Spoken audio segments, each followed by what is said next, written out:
Inalugad ng mga tauhan ng PNP at ng NBI ang isang hotel sa Pasay City para isilbi ang warrant of arrest laban sa tatlong opisyal ng SunWest Incorporated na kabilang sa mga akusado sa anomalya sa mga flood control projects sa Oriental Mindoro. Ayon kay PNP CIDG NCR Chief Police Colonel John Giagi, may impormasyon silang sa naturang hotel nagtatago sina Consuelo Daito Aldon, Anthony Mo at Noel Yapcao na pawang mga miyembro ng Board of Directors ng SunWest. Sa laki ng hotel, mahigit 100 pulis at mga agent ng NBI ang ipinakalat para sa operasyon. Matapos makipag-ugnayan sa hotel management, napasok na ng otoridad ang hotel.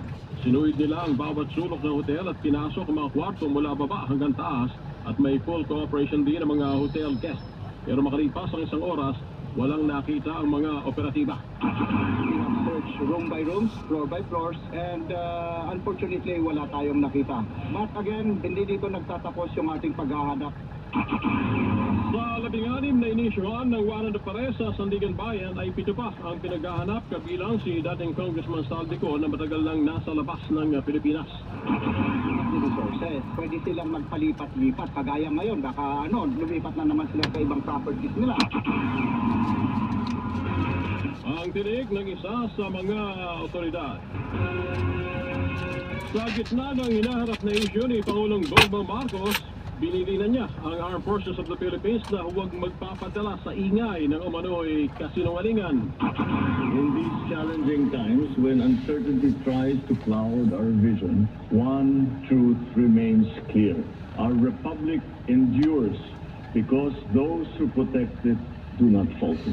Despite these waves of changes, your purpose remains unchanged: to uphold our Constitution, remain loyal to the Republic, and to protect all Filipino citizens. Sinabi yan ng Pangulo sa ikatlong taon na pag-host ng hapunan ng palasyo para sa mga Council Sergeant Major, senior personnel na tagapayo sa AFP Chief sa pagbuo ng mga panuntunan para sa mga sundalo. Nagpasalamat ang Pangulo sa patuloy nilang katapatan sa serbisyo sa gitna ng kasalukuyang hamon na kinakaharap ng bansa. Kabilang na ang geopolitical tension, ekonomiya, pagkalat ng fake news at tinawag niyang pagsubok sa pagkakaisa ng bansa. Kamakailangan ay sunod-sunod ang paratang laban sa Pangulo at sa kanyang pamilya. Huwag tayo magpapadala sa ingay ng kasinungalingan sa gitna ng maling impormasyon na ginagamit bilang sandata para sa ating pagwatak-watak. Tumindig tayo sa katotohanan.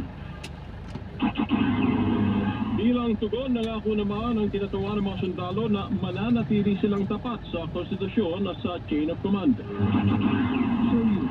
That our soldiers remain highly professional, disciplined, solid, united in purpose. We reaffirm our pledge of unwavering allegiance to the flag, to the Constitution, and to the duly constituted authority in that issue as our Commander-in-Chief, sir.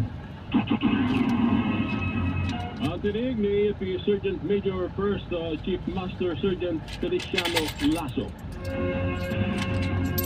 Ginatay ang 100,000 manggagawa ang naapektuhan ng pagkasila sa lisensya ng mga kontratista na sangkot sa anomalyang flood control project.